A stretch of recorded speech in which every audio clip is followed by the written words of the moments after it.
estos años con Carlos Marx, su actualidad histórica es muy importante. Estamos ante una actividad, un evento de gran trascendencia para este país.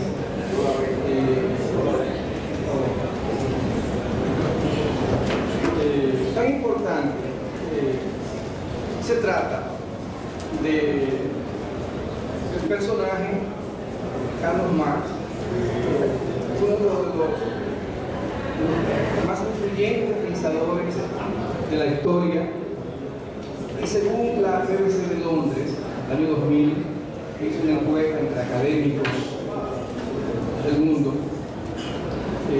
señaló que Carlos Marx, la encuesta de los resultados, de que era el pensador más influyente del milenio. Los Beatles fueron en la música, pero Marx fue como pensador, filósofo. Y otros, como Darwin, también estaban en la encuesta y quedaron bastante detrás de Carlos Marx. Lo quiero decir que este evento es una gran trascendencia. Estamos 200 años de ese pensador, significa mucho. Por eso la Biblioteca Nacional acoge, junto con las otras instituciones, este evento para que sea, como lo dice aquí, un momento de discusión de ideas. En ese sentido, y sí saber que ese Carlos Marx, esas ideas en algún momento han sido países que contenían realmente la mayor parte de la población mundial eran siguiendo los ideales de ese personaje. Quiere decir que es algo de la mayor trascendencia. Y hoy, a pesar de todas las cosas que han ocurrido, del mundo, la caída de la URSS, el mundo unipolar que tuvimos y ahora con el mundo multipolar, y hoy también podemos decir que la mitad de la humanidad, en términos de población, los países y personas que no son de países socialistas, tienen una simpatía por ese intelectual, por ese luchador. Por ello, queremos señalar la vinculación de Marx con los libros. Fue un gran escritor, un gran periodista, filósofo, economista. Es decir, fue un hombre de pensamiento vinculado a todo lo que tiene que ver con los libros, con la investigación, y que ha sido lo que ha caracterizado a los grandes pensadores. Así también Lenin en Zurich no salía, así como Marx se preparó y diariamente estaba en la biblioteca, en el Museo Británico, pasaba el día completo allá, leyendo, investigando, escribiendo. También Lenin lo hizo en Zurich, la Biblioteca Pública de Zurich, investigando y pasaba los días enteros allá. Juan Bosch también, cuando se fue de aquí, Santo Domingo, después de la guerra, escribió sus grandes obras, impactantes, aportes al desarrollo. Todo también usó una biblioteca muy importante, la biblioteca de Cultura Hispánica de Madrid, la más importante sobre todos los temas vinculados a los temas sociales.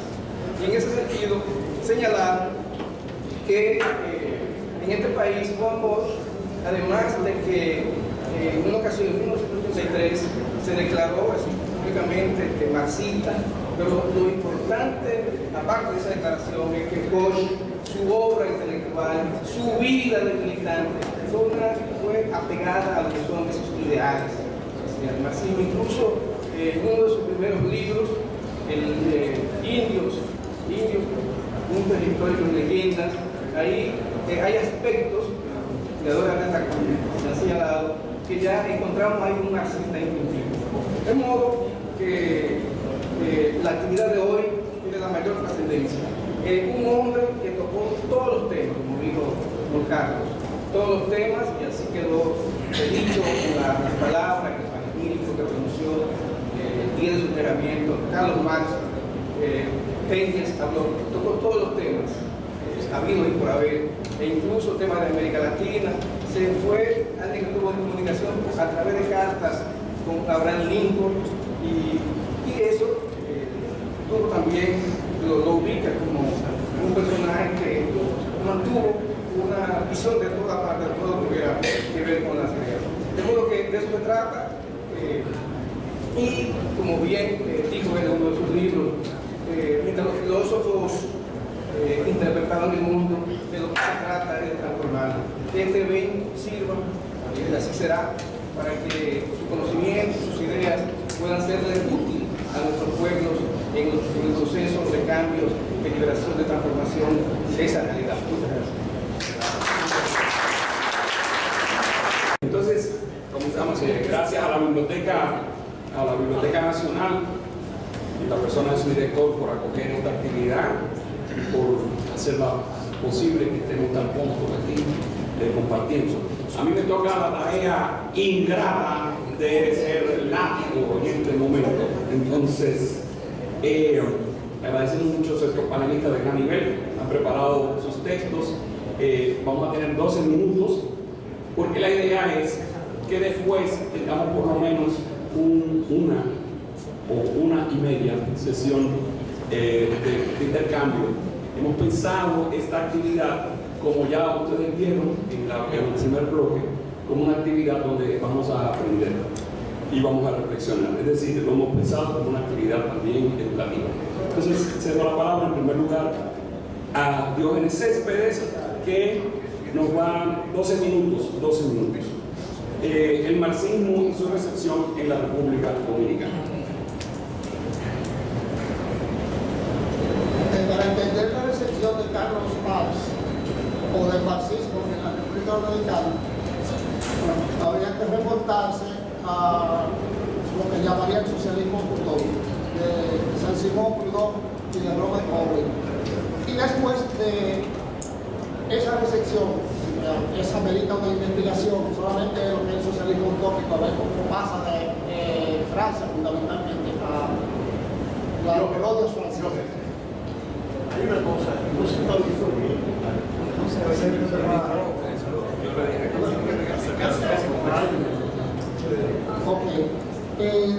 Decía que para remontarse a los orígenes del marxismo, que comienza ya oficialmente en 1848 con el manifiesto comunista, había que ir atrás, pero eso es propio de una investigación, cómo impacta el socialismo utópico desde Europa hacia América Latina a través de las colonias. Esa es una primera parte. Después, habría que ver entonces, que ya está estudiado, sobre todo en Santo Domingo, las ideas de la Ilustración o de la Revolución Francesa, cómo impactaron y cómo fueron recibidas en Santo Domingo, provenientes de la parte occidental de la colonia, llamada Santo Domingo. Y los grandes autores del siglo XIX, finales del siglo XIX, pero sobre todo emparentados con esas ideas que vinieron desde la parte de Santo Domingo a nuestra parte este, a través de la influencia de los franceses, en Haití, los que luchaban en contra de ese colonialismo. Esos son los pioneros que traen las ideas de la Ilustración a Santo Domingo. Pero, por otra parte, hay otra vertiente que viene con Núñez de Cáceres, con López de Medrano, con el padre Bernardo Correa Isidro, que ya está documentado por Cantillo Pérez, por la publicación del Archivo General de la Nación, por Núñez de Cáceres, la declaración de su independencia en 1822, toda la gente que está influida por la Ilustración. Ahora, después de esa influencia de la Ilustración, había que pasar entonces también quería citar a Fernando Pérez Memé, que estudia todo ese proceso de la Ilustración en Santo Domingo, y Rafael Moreno también, que tiene un libro sobre modernidad e ilustración y economía. Pues ese es más o menos el contexto, pero ahora vamos a la recepción de las ideas marxistas, digamos, en Santo Domingo. Habría que partir, por supuesto, de 1848, que es la fecha del manifiesto comunista, y después habría que partir, en segundo lugar, de la publicación de la primera parte del Capital en 1859, y finalmente la Revolución de Octubre, encabezada por Lenin, que va a durar en el poder del 17 de 1917 hasta el 24. Hasta ahí, ese es el contexto en que puede uno figurarse que es la recepción o la llegada de esas ideas a Santo Domingo. ¿Quiénes son los primeros autores que citan desde el siglo XIX hasta ahora? Hay rastro, y eso ha sido investigado no solamente por mí en el libro que se llama Idea Filosófica y Discurso Sindical de Santo Domingo, del año 1984, sino también después por Bernardo Bella, Roberto Casar, hubo otros que usan justamente esas ideas del marxismo. Pero los primeros que citan a Carlos Marx ya en Santo Domingo hacia 1912 es Ricardo Vicente Sánchez Lustrino en su libro que se llama Prosiki, que fue publicado por la editorial San Pedro en Valencia en 1912.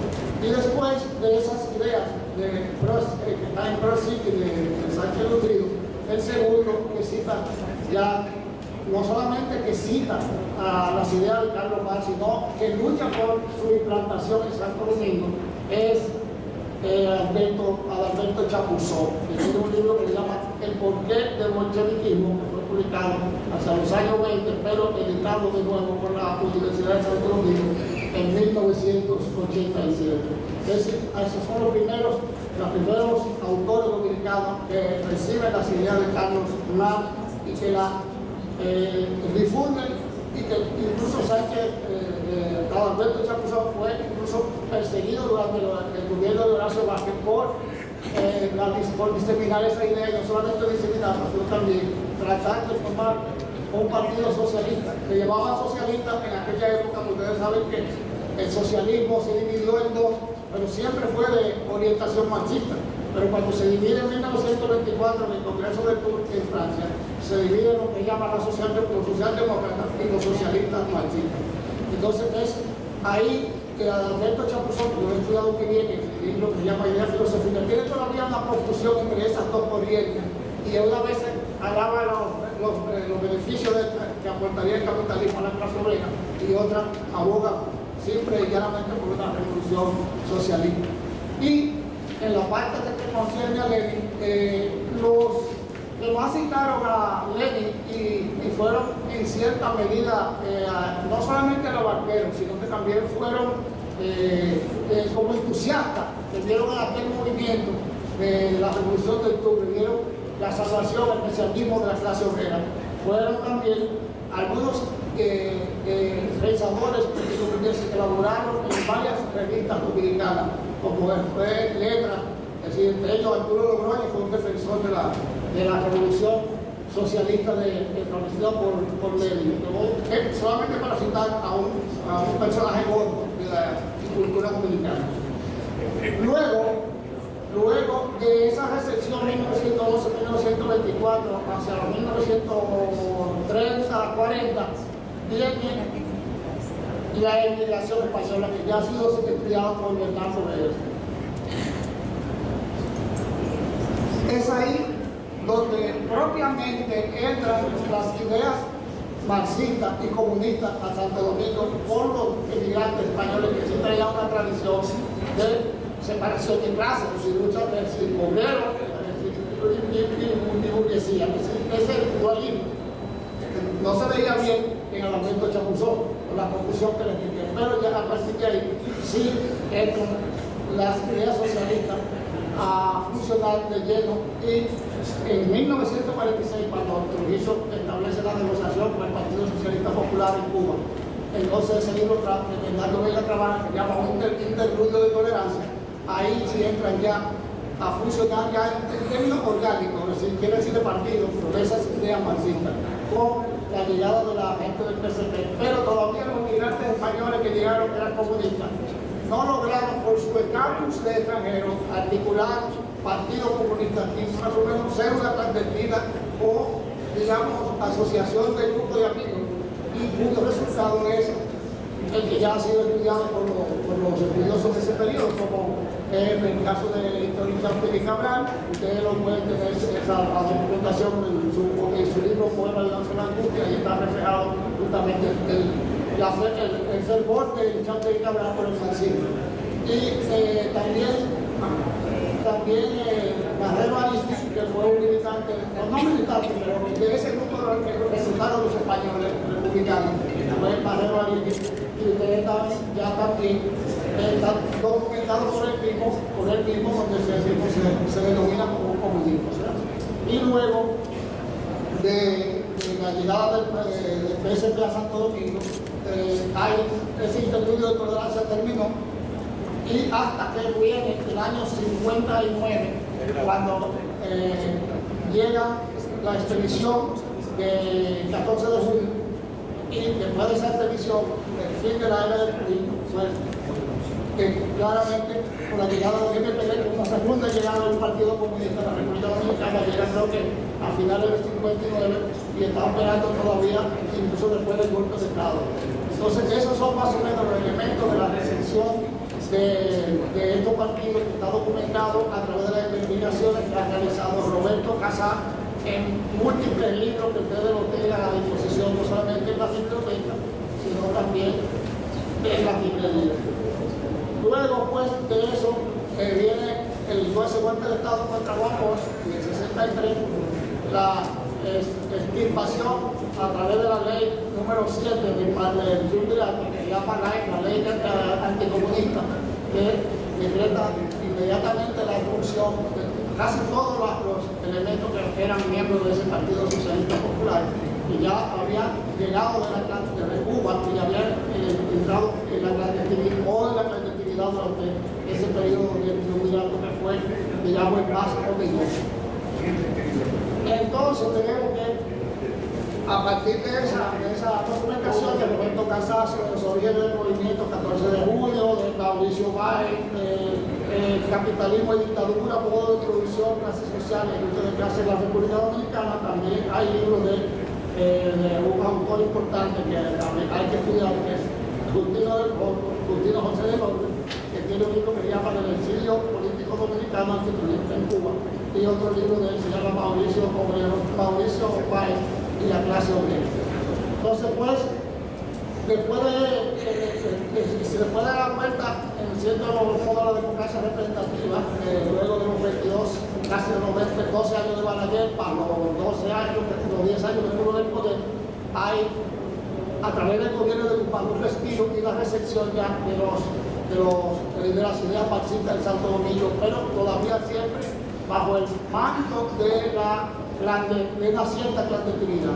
Pese a que Joaquín Balaguer hizo una negociación con la gente del PSP, del Partido Comunista Dominicano, encabezado por Carlos Dóriga y José Israel Puente, a través del cual también se le dio una cierta libertad a ese partido para que operara, pero no hacían los demás. Ya mencioné el MPD y su papel en el año 60. No así a los demás partidos que tuvieron que mantenerse siempre en una cierta clandestinidad. Pero de todas maneras, al final de esta intervención, que me quedan ya 2 minutos para redondear, lo importante es que ¿por qué las ideas marxistas no han aprendido aquí en Santo Domingo desde su introducción en 1912 hasta el día de hoy? Yo creo que se debe a lo que Juan Bosch llama, y no solamente Juan Bosch, el primero que lo estudió en Santo Domingo fue Américo Lugo, en su carta a Horacio Vázquez del 20 de enero de 1916, donde le dice que hasta ese momento el pueblo dominicano no ha podido constituir un Estado nacional debido a su falta de conciencia política y a su falta de conciencia nacional. Es por eso que yo creo que no ha podido prender las ideas socialistas aquí, las ideas comunistas, pero prender quiero decir, para mí prender quiere decir un partido fuerte como comunista, como han sido los partidos en Europa, los partidos comunistas, que eso no se ha podido ver, y lo que ha habido siempre es una división extraordinaria que está documentada incluso por los mismos que hicieron esa división. Es una gran división. Y también uno de los problemas, una de las ventajas que tiene el capitalismo con respecto al socialismo es que desde 1924 se demostró a través de los trabajos de Leopold von Mises en la Escuela de Austria que el socialismo donde se implanta tiene una posibilidad de fracaso debido a que hay una imposibilidad del cálculo matemático de de los intereses de la clase trabajadora. Y la producción no se tiene ningún control de ella. Y eso fue lo que pasó justamente en la Unión Soviética. Y el flagelo número 1 del Partido Comunista es que no solamente la doctrina, sino que cuando se implantan funcionan como partido único. Y esa noción de partido único es el desastre de los partidos comunistas. Muchas gracias, Diógenes.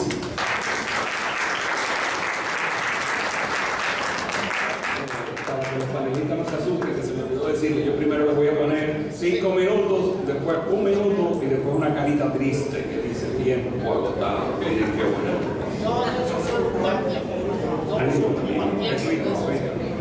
Bueno, entonces cedo la palabra a Ángel Villarini de Puerto Rico, Corollama y dominicano también, y su ponencia Pensamiento Crítico y Ética en Carlos Marx.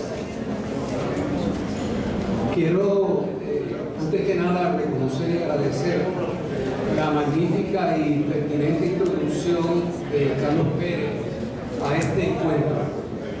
Por ello, mis reflexiones pueden verse como parte de ese reto que nos lanza de buscar un núcleo común no doctrinario que a mi modo de ver se encuentra en la hermenéutica filosófica liberadora que más practicó, pero no tematizó expresamente y que instala una tradición y comunidad de interpretación que puede reconocerse en autores de izquierda tan diversos como por ejemplo Aya de la Torre y Mariátegui, o en el Bosch de la izquierda democrática, el de la dictadura con respaldo popular y el que ya marxista funda el Partido de la Liberación.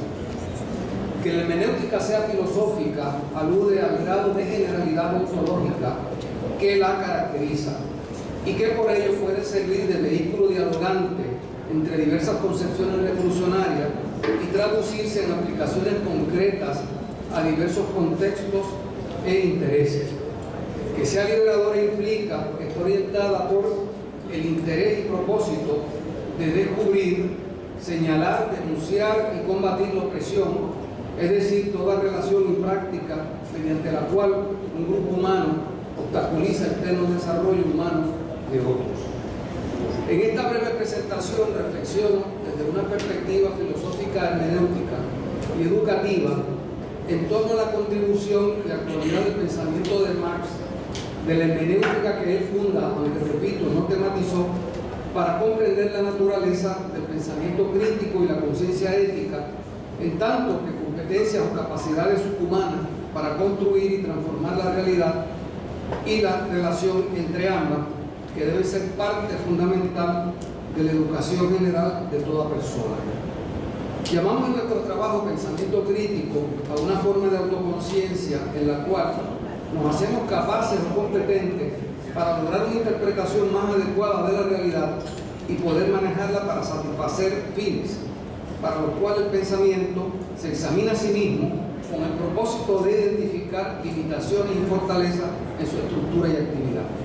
Esta autoconciencia se enriquece a lo largo de la historia con diversas dimensiones, desde las cuales se lleva a cabo dicho examen.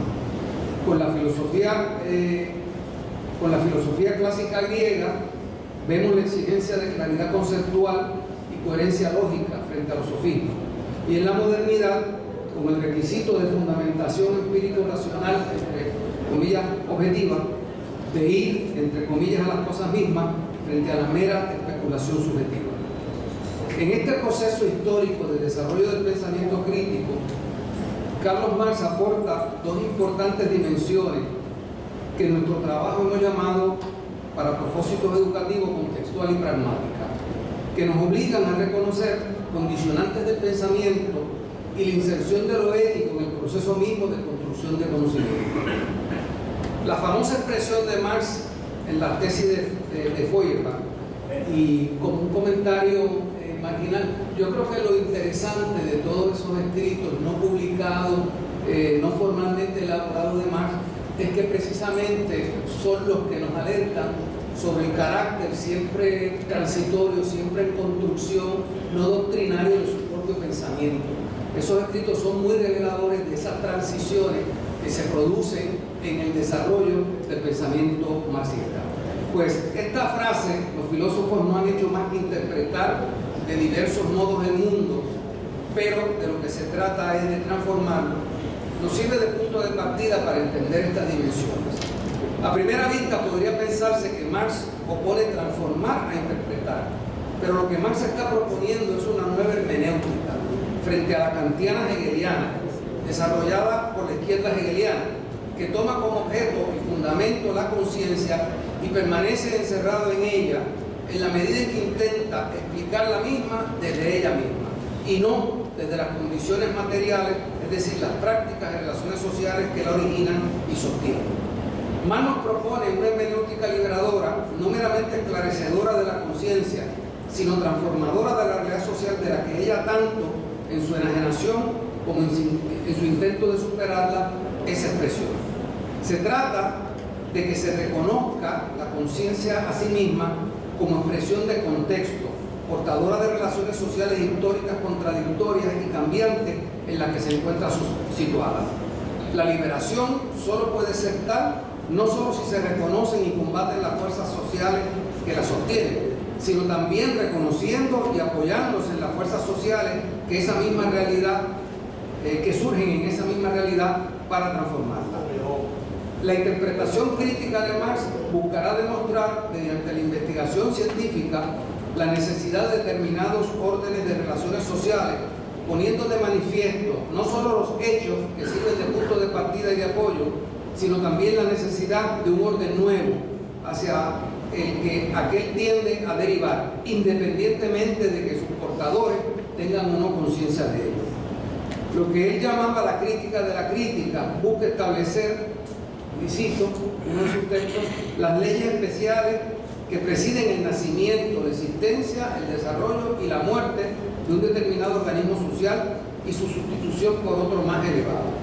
Como él mismo lo resume, y cito, mi método dialéctico no solo es fundamentalmente distinto del método de Hegel, sino que es en todo y por todo la antítesis de Hegel.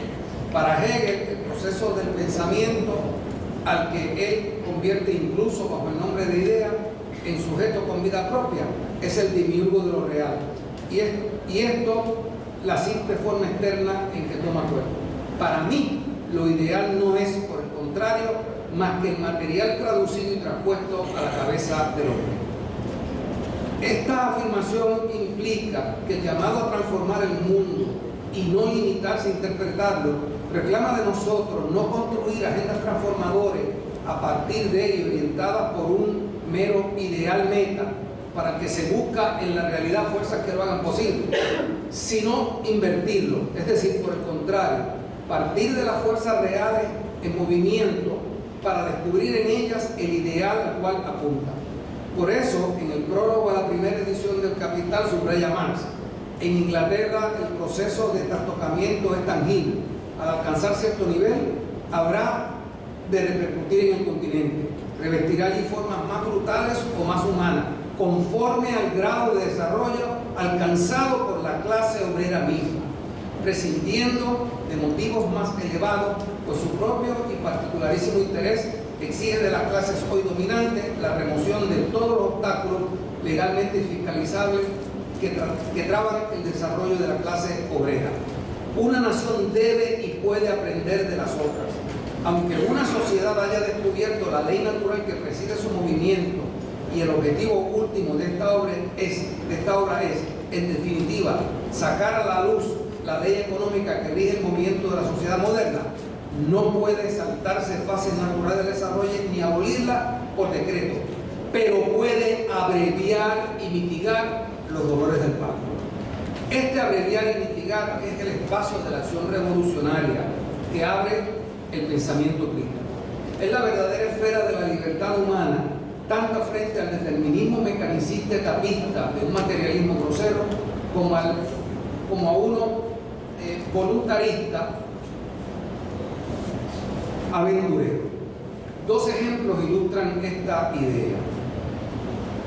Y es curioso que, aunque es cierto que Marx solamente estudió sistemáticamente los temas económicos, cuando se pronunció y analizó situaciones históricas concretas, Francia en la época de Revolución, Inglaterra o Rusia.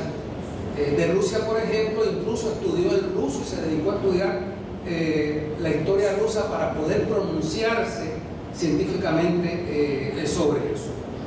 Dice entonces, en referencia a Inglaterra, si bien Inglaterra es el país clásico del sistema de los grandes propietarios de tierra y del capitalismo, han madurado en ella, más que en otros países, las condiciones materiales para la supresión de tal sistema.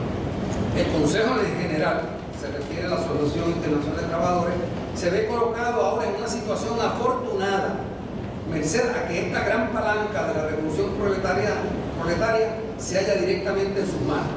¡Qué locura! Incluso podría decir crimen, sería dejar esa palanca en las manos solo de los ingleses. Los ingleses poseen las premisas materiales necesarias para la revolución social. Lo que les falta es espíritu de generalización y fervor revolucionario. Por otro lado, en referencia al desarrollo en Rusia, rechaza el que se pretenda, y cito, metamorfear su esbozo histórico de la génesis del capitalismo en el occidente europeo en una teoría histórico-filosófica de la marcha general que el destino le impone a todo pueblo, cualquiera que sea la circunstancia histórica en que se encuentra, a fin de que pueda terminar por llegar a la forma económica que le asegure, junto con la mayor expansión de las potencias productivas del trabajo social, el desarrollo más completo del hombre. Y señala que, para poder estar autorizado a estimar el desarrollo económico actual de Rusia, estudié el ruso y luego estudié durante muchos años las publicaciones oficiales y las vinculadas a este asunto. Llegué a esta conclusión: si Rusia sigue por el camino que ha seguido desde 1861, perderá la oportunidad que le haya ofrecido jamás la historia de una nación y sufrirá todas las fatales vicisitudes del régimen capitalista. Posteriormente, Engels abundará sobre este tema. Entiendo por ética, por otro lado, una forma de autoconciencia, de capacidad o competencia humana que nos permite entender, sentir, desear y luchar por organizar nuestras relaciones con la naturaleza en conformidad con valores que sostengan y potencien el pleno desarrollo humano que el momento histórico hace posible. La capacidad para el pensamiento crítico en su dimensión contextual hace claro el espacio de libertad de opciones que existen para la inserción de la acción revolucionaria en los procesos de cambio social. Pero ello por sí solo no puede explicarnos por qué optamos por ella. La toma de partido por la opción revolucionaria de acelerar y mitigar no es un acto mecánico al que el proceso histórico nos obliga mecánicamente. Es una decisión de la conciencia ética. En este sentido es que el pensamiento de Marx implica una ética que está fundado y orientado deliberadamente por una estimativa. Esa es su dimensión pragmática. Esta conciencia ética hace presencia en el materialismo histórico de dos formas. Primero, lo convierte en una teoría práctica con intención liberadora, pues en los proyectos de liberación frente a la opresión que el movimiento social posibilita. Esta es una decisión personal cuya decisión solo se entiende desde la biografía y las tradiciones valorativas en las cuales la persona está inserta.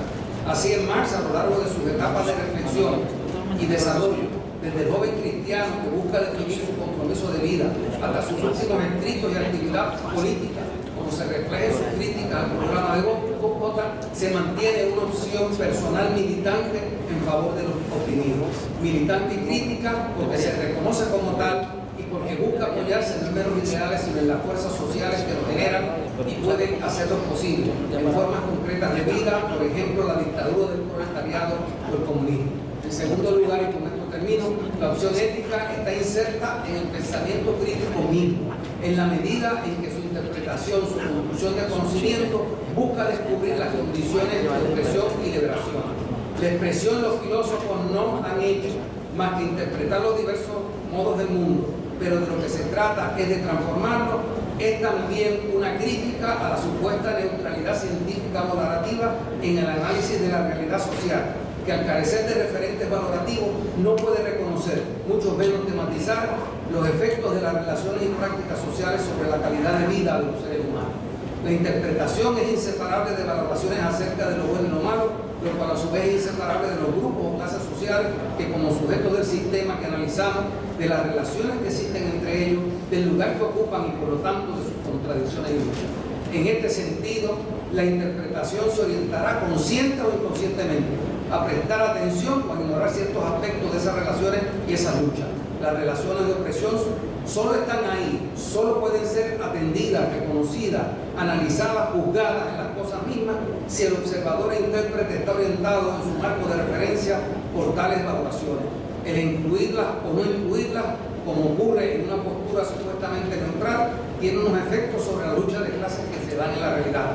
Si lo que existe es la opresión y la misma no es reconocida como tal, y se toma entonces como natural y con ello se la acepta. Por eso es que con acierto señala Marx que la economía política solo comienza a reconocer sus limitaciones, su natural naturalización de las relaciones históricas que analiza cuando la clase obrera ha alcanzado cierto nivel de desarrollo que se expresa en la lucha de clase. Una vez que eso ocurre, dicha economía ya no puede considerarse neutral y se torna apologética.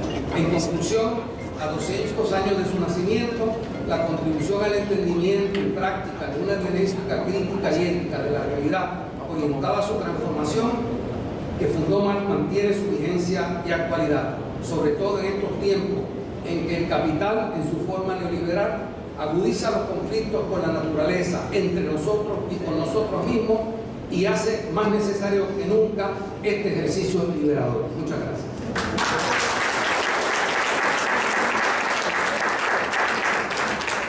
Con nosotros Pedro Sotolongo, de Cuba, también mexicano dominicano, y su ponencia Marx y el actual cambio de época.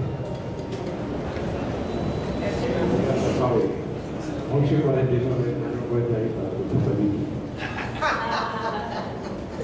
Buenos días. Bueno, ya después del magnífico intercambio de preguntas y respuestas que tuvieron ustedes como exponentes, ya yo tengo ganas de hablar de otras cosas completamente diferentes a las que voy a hablar, pero voy a ser disciplinado y hablar de Marx y el actual cambio de época.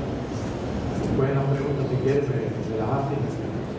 Preguntas provocativas, yo me debo provocar con mucha facilidad.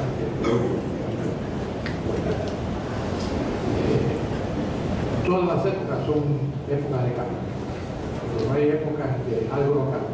¿Se me escucha bien? Sin embargo, no todas las épocas son cambios de época. Yo voy a argumentar que estamos precisamente en uno de estos cambios de época. Cambio de época que está asignado por la figura de Carlos Marx, cuyo 200 aniversario conmemoramos en estos momentos. Y estos cambios de época no transcurren en años, en meses, en lustros, sino que ocurren en cuartos, medios y hasta siglos enteros. Y por eso estamos inmersos aún y estaremos durante mucho más tiempo, tanto que yo no voy a ver en un cambio de época. Cambio de época que comenzó en 1917 con la ahora ya no existente Unión Soviética, con la Revolución Socialista Soviética, pero que no termina con eso. Aunque nos digan que sí, aunque los adversan ese cambio de época, no se den cuenta, ese cambio de época continúa transcurriendo. Precisamente por el hecho de que en el momento en que continúa transcurriendo ese cambio de época, algunos han pretendido, con la explosión de los países y los modelos de ese sistema que impulsionó en los años finales de la década del 80, que habían muerto el marxismo. Y por lo tanto, hace recordar una frase de un clásico español que dice que los muertos que vos matáis gozan de buena salud. El marxismo goza de buena salud, por lo menos goza de salud. Podrá gozar de mejor salud en la medida que los marxistas lo hagamos así. Yo soy uno de ellos. Entonces, por lo mismo hace falta caracterizar a través de qué fases y etapas de esa fase va a transcurrir uno u otro cambio. Yo realicé hace algún tiempo un estudio histórico bastante detallado como parte de la tesis de grado mía de doctorado, donde se resultó en que por lo menos en Occidente, por no ser más general, los cambios de época transcurren a través de cuatro fases. Cuatro fases que es necesario, si estamos argumentando que estamos en uno de esos cambios de época, caracterizar y después comprobar cómo se está plasmando en la actualidad. Yo voy a mencionar estas cuatro fases. La primera fase inicial de todo cambio de época o periodo de transición, que es como se dice más vulgarmente, más cotidianamente, de un tipo de organización societal a otro tipo de organización societal. Los nombres son los de menos. Ustedes saben, cuando yo me refiero al tipo de sociedad predominante de la modernidad para acá, cómo está organizado, ustedes saben cómo se llama, empieza con C. Y cuando hablemos de otro tipo de organización social societal, que todavía no es la predominante, que también empieza con C o a veces con S, los nombres no son más importantes. Lo más importante, lo importante es que se planee esa manera de organizar la sociedad. Y yo tengo un optimismo histórico muy grande, porque querámoslo o no queramos, nos guste o no nos guste, y el estudio histórico muestra que no hay forma de organizar la sociedad, incluyendo la predominante actualmente, que es eterna. Y si la predominante actualmente es eterna, como algunas veces nos afirman, sería la primera en la historia que fuera eterna. Por lo tanto, yo no creo que va a ser trascendida. Y va a ser trascendida por un tipo de sociedad como la que previó Marx, pero el ritmo a que va a ser trascendida, la forma en que va a ser trascendida, las maneras en que vamos a mantener, y yo no lo voy a ver, a esa sociedad, van a ser muy distintos a lo que algunas veces el propio Marx y nosotros pensamos, pero va a ser hacia allá, hacia donde va a ser ese cambio de época.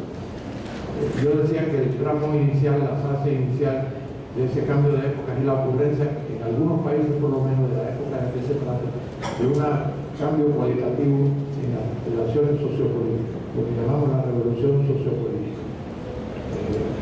Ese cambio, esa primera fase del cambio de época, en la época, en el actual cambio de época, ya terminó, ¿no? Y transcurrió desde 1917, en que acaeció el primer cambio de relaciones sociales, sociopolíticas radicales en la Rusia zarista, hasta yo diría los años 40 o 50, y quizás la revolución cubana, la de mi país, fue una de las últimas, la última revolución social que marca esta fase inicial de transcurrir el cambio de época. La segunda fase es la época, en esta fase inicial, todas las revoluciones sociales que ocurren antes de que se hayan creado los medios técnicos y la base técnica y el modo tecnológico de producción que hace factible el organizar de manera diferente una sociedad. Y por eso son revoluciones sociales que enfrentan grandes dificultades, incluso coexisten en esta primera fase con unidades de producción que tienen otras relaciones de producción, pero al mismo modo tecnológico de producción. Pero esa fase inicial ya, el actual cambio de época, terminó. La segunda fase es la fase precisamente de creación de los medios técnicos y de la base técnica cualitativamente nueva que llamamos revolución técnica o revolución científico-técnica en la época contemporánea por el papel creciente que juega la ciencia. Esa segunda fase del cambio de época ya también transcurrió en el actual cambio de época y transcurrió desde los años 50 aproximadamente hasta los 60 con la conocida revolución científico-técnica. En ella se plasmaron los nuevos medios técnicos cualitativamente nuevos que no existían desde entonces, la máquina automática, posteriormente robotizada, y el criterio para conocer cuando hay una revolución en este sentido productivo, cuando la manera de producir industrial vino, tomó el nombre de revolución industrial, es la transferencia de los medios técnicos de una u otra funciones productivas hasta ese momento privativas de los seres humanos productores. En esta revolución científico-técnica, las máquinas automáticas y posteriormente robotizadas se fueron transferidas a las funciones productivas lógicas que hasta ese momento eran privativas de los seres humanos. Voy a apurarme porque el león me quiere comer. El león es Paula, así que no. La tercera fase, esta segunda fase ya transcurrió en el actual cambio de época. La tercera fase es la de generación de un modo tecnológico de producción cualitativamente nuevo, producto de la implantación masiva de la base técnica y los medios técnicos cualitativamente nuevos en las unidades de producción. Esa fase está bastante avanzada actualmente en los países más desarrollados, aunque en nuestros países subdesarrollados está todavía en fase prácticamente inicial o de enclave tecnológico. Es el modo tecnológico flexible, automatizado, robotizado. En nuestros países solo son enclaves, solo los países más desarrollados están bastante avanzados en la vida. O sea, todavía estamos tanto en nuestros países en esta tercera fase. Y la cuarta o última fase del cambio de época es la extensión, la fase de extensión de este nuevo modo tecnológico de producción a todo el ámbito productivo del país. Esta tercera fase, que ya está en pleno desarrollo solo en algunos países, en el actual cambio de época y que en nuestro país solo representa enclaves, es la que crea las condiciones necesarias, pero no suficientes, las condiciones tecnológico-productivas necesarias, pero no suficientes socialmente para organizar la sociedad de otra manera. Eso ya está plasmándose en los países más desarrollados. Y por lo tanto, mi optimismo histórico es muy grande, porque aunque no son condiciones necesarias, tecnológicas y productivamente, no son socialmente suficientes, la historia muestra que tarde o temprano, cuando eso se crea, tarde o temprano, más temprano, más tarde, acaban por crearse en algún país que no puede predecirse cuáles las condiciones sociales suficientes. Y el capitalismo sería, no quise mencionar el nombre, o sea, que fue la manera contemporánea, predominante de organizar la sociedad, sería la primera que impidiera eso, y la historia muestra que no se puede hacer. Incluso los que se resisten a ese cambio acaban favoreciendo, por su ignorancia de las raíces históricas más profundas de estos cambios, acaban con sus acciones favoreciendo ser trascendidos. Por lo tanto, nos hallamos en los países más desarrollados, bastante avanzados ya en la tercera, iniciando la cuarta fase en nuestros países, en la tercera fase todavía de un cambio de época, que ni Marx, aunque como visionario social lo previó, él sabía que no lo iba a ver. Aunque los visionarios sociales piensan que las cosas están, los cambios sociales están mucho más cercanos de lo que realmente están, él sabía que no lo iba a ver. Como no lo vamos a ver ninguno de los que están aquí, quizás los más jóvenes como la joven que nos de derecha vean un poquito de eso. Yo no lo voy a ver. A mí me quedan 4 o 5 afectados. Todos los años aumento uno. Pero yo no voy a ver eso. Ese cambio social tarde o temprano va a ser. Por eso mi opinión histórica, porque estamos en el cambio de época, signado por el nombre de Marx, ese visionario cuyo centro aniversario lo conmemoramos, ¿no? Y los cambios de época transcurren en medio, cuarto y siglo XX, no transcurren en 5 años, 7 años. Ya estamos ya en la tercera de las 4 fases que mi estudio histórico mostró que por lo menos en Occidente no hay excepción alguna. Cuando hay un cambio de época o periodo de transición entre forma de organizar la sociedad, irremediablemente, cuando adviene la cuarta fase, más temprano que tarde, en uno u otro país, y por lo pronto, les recomiendo que estudien mandarín, que todo, a los buenos entendedores, por otras palabras, más temprano que tarde en algún país del mundo se trama un modelo de ese sistema, distingan entre modelo y sistema, porque hay diferentes modelos de un mismo sistema, y los cambios de época son intersistemas, y hay diferentes modelos, y los primeros modelos de ese nuevo sistema son evidentemente perfectos, y acaban algunos hasta fracasando, pero eso no quiere decir que el sistema no acabe de ser, ¿no? Y de los errores se aprende, y de las imperfecciones se aprende. Y los errores se siguen aprendiendo. Llega un momento en que un modelo de ese sistema tiene éxito. Les recomiendo que estudien mandarín. Algunos entendedores. Con esto quiero terminar. Pueden preguntarme en el intercambio cualquier cosa que haya. Gracias.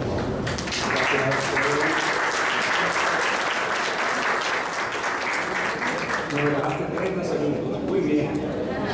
Le doy la palabra. Ahora vamos al área juvenil. Comienza el área juvenil a hablar en este encuentro y doy la palabra a Ingrid Luciano.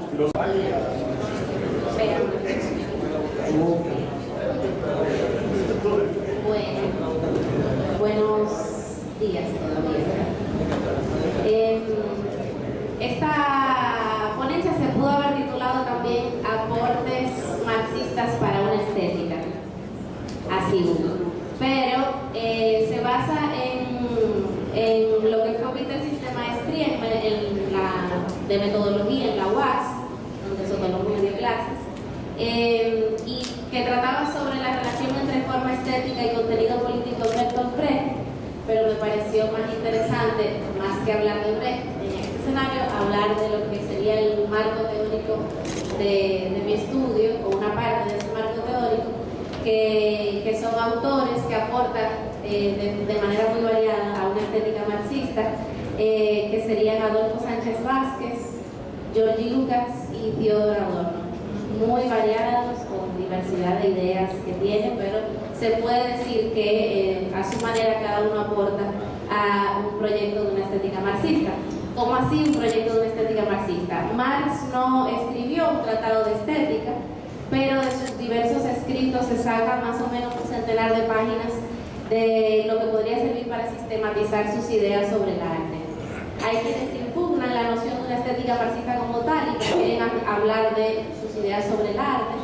Pero de acuerdo con Adolfo Sánchez Vázquez, en su obra Las ideas estéticas de Marx, la construcción de una estética marxista sí es pertinente en el esfuerzo de confrontar las ideas originales del autor, principalmente en los manuscritos económicos y filosóficos de 1844, con lo que fueron interpretaciones esquemáticas y normativistas que se hicieron de ellas, sobre todo por sectores socialdemócratas y estalinistas. En esa obra, Sánchez Vázquez rescata también nociones de Engels y de Lenin sobre el arte y muestra cómo lo que fue la rigidez y la censura que formaron parte de la política cultural de la Unión Soviética en la época de Stalin no pueden ser atribuibles a ideas originales del marxismo. Ludovico Silva, también marxólogo, de igual modo propone el proyecto que emprendió Sánchez Vázquez de recurrir a los textos directos de Marx para construir una estética verdaderamente marxista. Él no lo llega a hacer, Adolfo Sánchez Vázquez sí lo llega a hacer. Adorno, por su parte, se puede concebir que construye una estética marxista, aunque más heterodoxa, en su obra Teoría Estética, tomando conceptos económicos y filosóficos clave de la teoría marxista para fundamentar su propuesta. Lukács, en varias obras, pero de la que más saca cosas es de Problemas del Realismo, presenta su postura sobre el arte. Su concepción es la que más se acerca a la prescripción etalista del realismo socialista, aunque también se aleja de lo que él mismo llama burocratización en el arte. En cuanto a Brecht, además de ser un hombre práctico de teatro, como actor, director y dramaturgo, también fundamentó teóricamente su propuesta estética, de la que llamó en distintos momentos teatro épico, teatro no aristotélico o teatro dialéctico. Y su apuesta teatral se podría considerar como una recreación original de algunos elementos del marxismo en el arte escénico. Todos los autores tienen miradas muy distintas. Brecht y Lucas estuvieron en orillas contrapuestas en un debate sobre el realismo y el formalismo. Se acusaban mutuamente de formalistas y cada uno decía que tenía la mirada de lo que era el realismo. Pero sin embargo, a pesar de esa diversidad, se puede entablar un diálogo entre ellos. Veamos primero lo que rechazan todos, o sea, lo que sería una estética siempre se construye en contraposición a algo también. Los autores mencionados rechazan fundamentalmente 4 posturas: el idealismo estético, el materialismo pre-marxista u objetivismo mecánico, le llaman de distintas maneras, y finalmente en algunos autores marxistas rechazan su normativismo esquemático y el subjetivismo de clase, con el que dicen que reducen la estética marxista a una sociología del arte. Entonces, el idealismo critica las estéticas de Hegel, Kant, Schiller y de Freud también. Esto creo que me lo voy a aplicar aquí para no durar menos, pero básicamente se critica de Kant el subjetivismo de ver solo el arte desde quien lo mira, de Freud solo desde quien lo hace, de Hegel, a pesar de que es un aporte haber visto el arte como parte de la esencia humana, termina siendo un arte por el ser humano, pero no para el ser humano, porque el ser humano es medio para la manifestación del espíritu. Eso. Entonces, de los materialismos premarxistas o objetivismo mecánico, básicamente critican su falta de dialéctica y de comprensión de la complejidad específica del arte. Entonces, sobre los autores marxistas, le critican, como he dicho, caer en un subjetivismo de clase. De Pleyanov, por ejemplo, se plantea que es de quien arranca la tendencia a reducir la estética marxista a una sociología del arte. Y luego se le critica, por ejemplo, a Merrick que sí comprenda que haga sus aportes a la estética marxista, pero que recurra al formalismo kantiano como para complementarla, cosa que sobre todo Sánchez Vázquez plantea que no es necesario. Entonces, ni idealismo estético, ni materialismo mecánico, ni sociología del arte. Entonces, ¿qué sería una estética marxista? Lo principal es la concepción del arte como fenómeno social. Es decir, eso es una referencia común a todos los autores. Pero no deja de ser una concepción problemática, porque lo que Marx tiene en los manuscritos económicos y filosóficos es una alusión al arte griego que ha dado como mucha agua de beber. Entonces plantea la autonomía relativa de este arte con respecto a las condiciones materiales de su época. Pero al ser un fragmento breve que no lo desarrolla por completo, dice que va a hablar de otra cosa y no las habla, entonces tenemos diferentes deriva las formas específicas del arte griego de los contenidos específicos de la vida griega. Entonces eso quiere decir que el arte es reflejo y que el realismo es el arte marxista. Entonces Sánchez Vázquez dice más bien que Marx no ve una derivación del arte griego directamente de su sociedad, sino lo contrario. Dice que el alto desarrollo del arte griego y su pertinencia y eficacia siglos después plantea lo que Marx llama una tendencia al desarrollo desigual entre el arte y la sociedad, que no quiere decir que hay un divorcio entre ambos, pero que no hay un reflejo exacto. Y eso se conecta con una insistencia de Adorno en el doble carácter de la obra de arte, que es un fenómeno autónomo, pero que es un hecho social. Entonces, lo que sí están de acuerdo es en que el arte es un fenómeno social y defienden su objetividad. Pero mientras que Lukács deriva el realismo entonces como el arte de una estética marxista, Adorno dice: concluir del materialismo filosófico al realismo estético es falso, y llega a decir: mejor ningún arte que el realismo socialista. Entonces, Sánchez Vázquez plantea que esto es una mala interpretación de Lenin, el materialismo y empiricismo, que habla de la teoría del reflejo en la ciencia y esto se traduce mecánicamente al arte. Dice: esto es falso. Ludovico Silva llega a decir: la teoría del reflejo no es válida tampoco en la ciencia. Y Brecht, al igual que Sánchez Vázquez, dice: bueno, si el arte refleja la realidad, lo hace con espejos especiales, o sea, no refleja.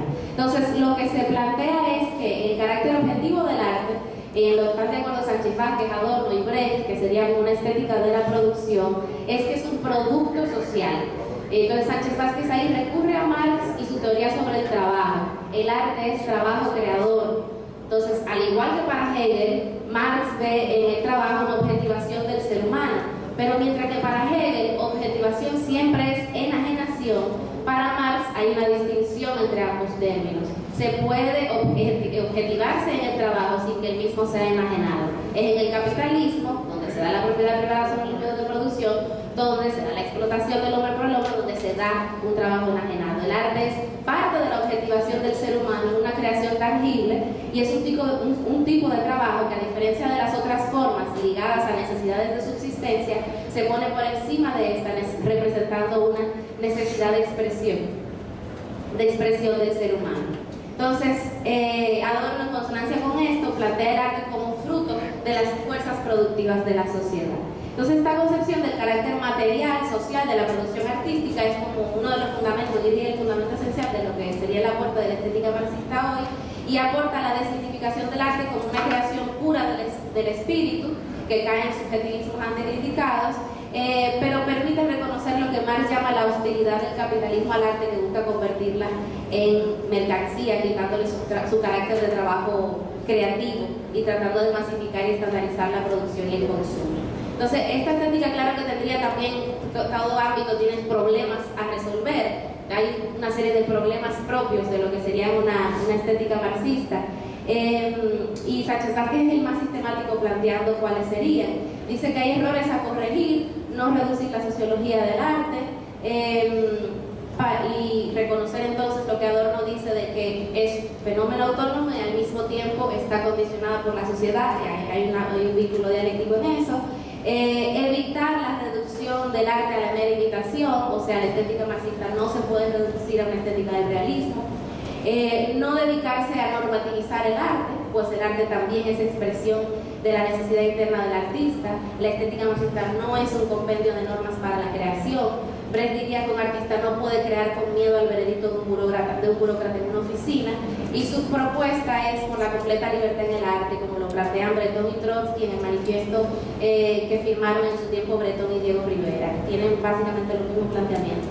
En cuanto a problemas teóricos a resolver, están el tema abordado de forma incipiente por Marx de la supervivencia de la obra de arte después de su época, todas las tareas que se derivan a partir de la contradicción entre capitalismo y arte, y de este último como trabajo creador.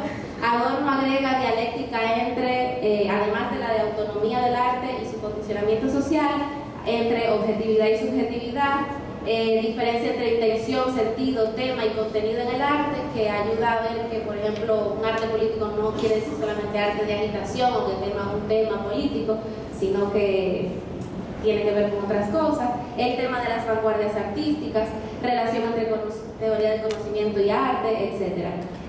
Luego, en lo que hay divergencia, por ejemplo, Adorno dice no hay que pensar en lo que sería el arte en una sociedad futura, eso será una tercera opción frente al pasado y el presente, y no hay que hablar de eso, mientras que Sánchez Vázquez sí plantea esa posibilidad de ese debate. Y los tres autores coinciden en clarificar y debatir sobre la relación entre forma y contenido, que eso fue, por ejemplo, lo que yo estudié en breve. Y debido a la brevedad de la ponencia, la pertinencia o no de este tipo de esta estética en nuestra época, lo dejo al debate si les interesa.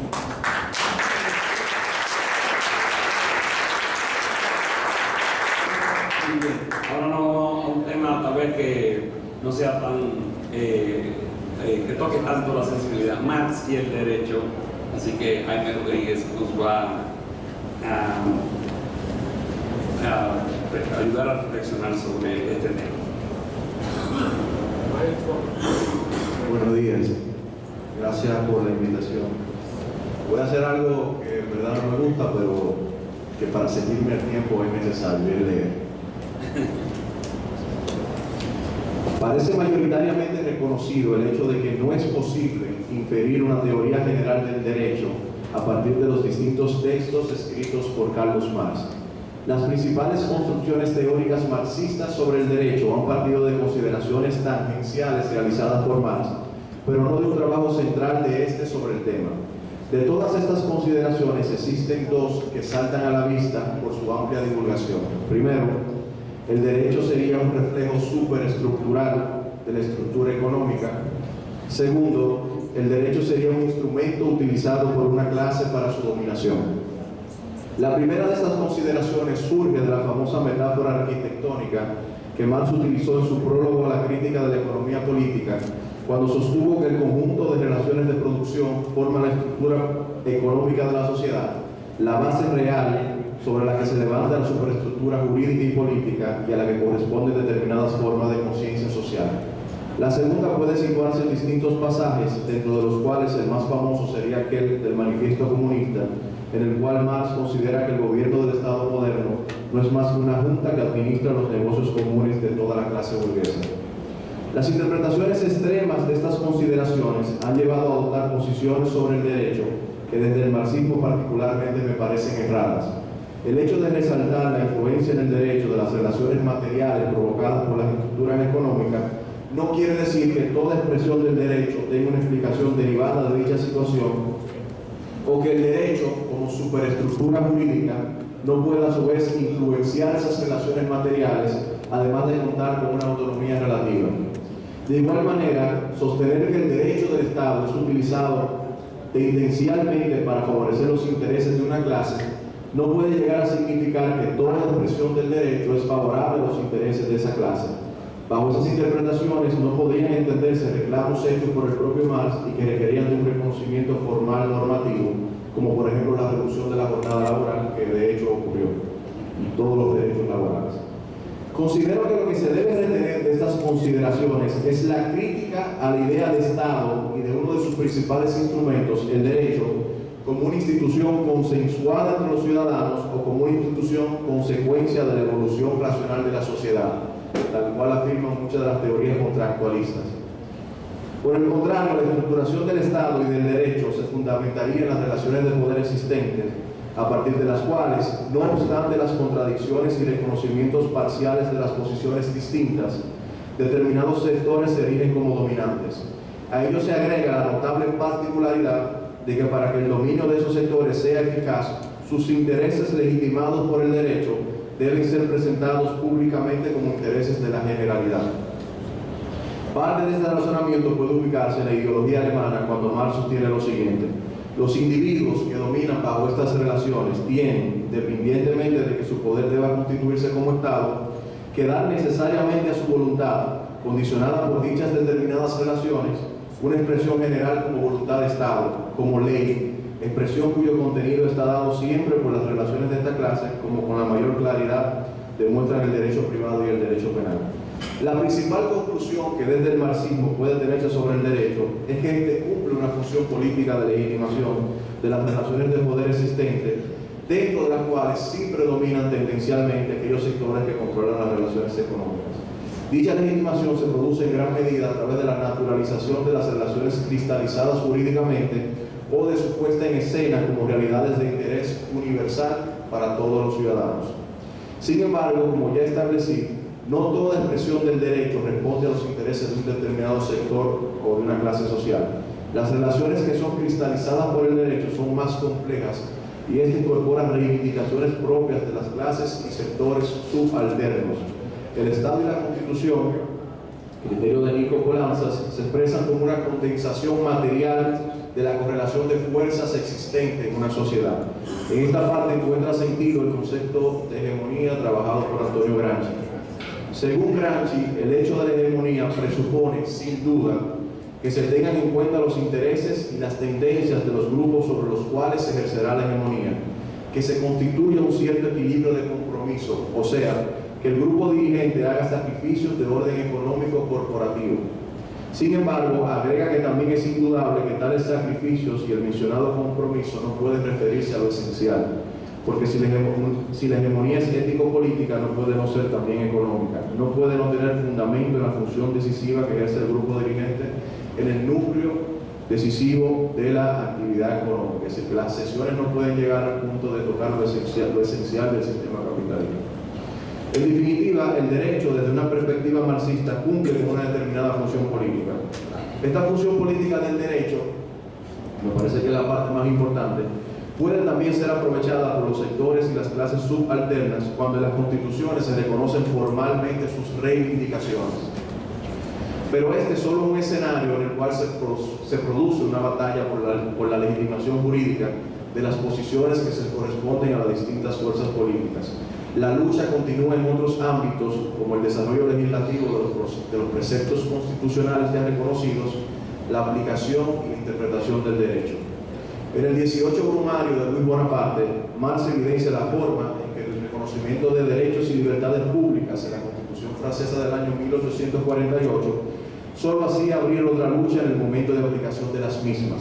Resalta cómo la aplicación de las disposiciones que reconocían estos derechos y libertades se condicionaban por leyes llamadas a armonizar los mismos con la seguridad pública, laboral, las buenas costumbres y con otros derechos. Sostiene, cito, en lo sucesivo, ambas partes invocan, por tanto, con pleno derecho, la Constitución. Los amigos del orden al anular todas estas libertades y los demócratas al reivindicarlas todas. Cada artículo de la Constitución contiene, en efecto, su propia Cámara Alta y su propia Cámara Baja. En la frase general, la libertad. En el comentario marginal, la anulación de la libertad. Por tanto, mientras se respetase el nombre de la libertad y solo se impidiese su aplicación real y efectiva, la existencia constitucional de la libertad permanecía íntegra, intacta, por mucho que se asesinase su existencia común y corriente. La vigencia de estas palabras de Marx es latente. En nuestro caso, por ejemplo, se reconoce al Estado como un Estado social de derecho, donde se reconoce la obligación de garantizar los derechos sociales, pero a su vez en la parte que regula el régimen económico de la Constitución se establece el llamado principio de subsidiariedad, según el cual el Estado no puede intervenir en aquellos ámbitos de la economía que supuestamente puede ser satisfecho por el sector privado. Se reconoce el derecho a la seguridad social, pero la accesibilidad y cobertura del sistema quedan sujetas a la llamada sostenibilidad financiera. Todos sabemos el sentido que en la práctica se le da al principio de sostenibilidad financiera. Se reconoce el derecho a manifestarse, pero siempre respetando la moral y la seguridad pública, quedando a cargo de las autoridades dar sentido a estos conceptos que son indeterminados. En fin, la función política del derecho no se limita al reconocimiento formal de normas en la Constitución, sino también a su posterior desarrollo legislativo, interpretación y aplicación. Esa es la razón por la que resulta pertinente la crítica que el discurso jurídico en su conjunto puede realizarse desde el marxismo o desde otra corriente crítica del derecho. El derecho no es un puro y objetivo instrumento ético de justicia, sino mayormente un instrumento de legitimación del poder de las distintas cosmovisiones o posiciones políticas y económicas de una sociedad. Quizás la corriente de pensamiento jurídico que más claro tiene esta realidad es la del realismo jurídico, y dentro de la misma los llamados estudios críticos del derecho. Dicho sector del pensamiento jurídico revela cómo, en apariencia, la retórica jurídica, la aplicación y la interpretación del derecho se presentan como una técnica neutral, imparcial y objetiva, cuando verdaderamente lo que subyace son posiciones de tipo ético-político y económico entre distintas concepciones de la sociedad. Por ejemplo, en el ámbito de la interpretación y la aplicación del derecho, el estadounidense Duncan Kennedy plantea posiciones interesantes que contradicen las de los teóricos del derecho formalistas como Hans Kelsen y Carr. Contradiciendo la postura que considera la interpretación y la aplicación del derecho como un proceso cognitivo, Kennedy sostiene que lo determinante en la realidad es el comportamiento estratégico de la interpretación por parte del operador jurídico. Se trata de encontrar argumentos que produzcan el efecto de necesidad jurídica para obtener un resultado que ha sido fijado previamente como fin estratégico del operador y que difiere del resultado que al principio parecía como obviamente exigido. Por ejemplo, haciendo que parezca necesariamente que hay una excepción a la norma que en apariencia cubre el caso, o que el verdadero significado de la norma es diferente al que parecía en principio. En este caso, el operador jurídico trabaja para crear o deshacer la determinación, más que simplemente para registrarla o vivirla como algo dado. Un ejemplo claro de cómo este comportamiento estratégico se produce en la práctica es la sentencia 168 del Tribunal Constitucional del año 2013, a través de la cual se despojó de la nacionalidad a miles de dominicanos de ascendencia extranjera mediante una interpretación estratégica que arrojara un sentido interesado de lo que significa extranjero en tránsito según la Constitución dominicana.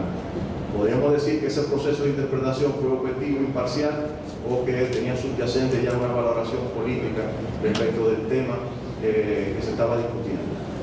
En conclusión, considero que desde una perspectiva marxista actual, el campo jurídico debe ser visto como un campo de batalla útil en el cual se hace necesario avanzar en la imposición de intereses que tendencialmente favorezcan a los sectores y clases subalternas, atendiendo a la función política de legitimación que cumple el derecho. Decía Pierre Bourdieu algo así como que la única verdad es que la verdad es un campo de batalla, pues la única verdad jurídica es que la verdad jurídica es a su vez un campo de batalla.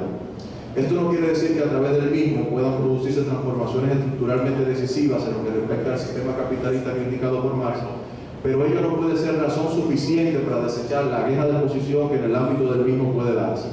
La tarea es relevar el carácter político y legitimante del derecho para desmontar progresivamente, en la medida de lo posible, las normas e interpretaciones contrarias a los intereses de la mayoría y a la par aprovechar ese propio carácter político y legitimante para avanzar en posiciones favorables de esa mayoría del derecho que ha sido desarrollada por distintas corrientes, dentro de la cual Marx resalta el llamado uso alternativo del derecho, una corriente de pensadores jurídicos que entienden que el derecho puede ser utilizado estratégicamente para avanzar en ciertas reivindicaciones de la mayoría. Hasta aquí lo dejo. Muchas gracias.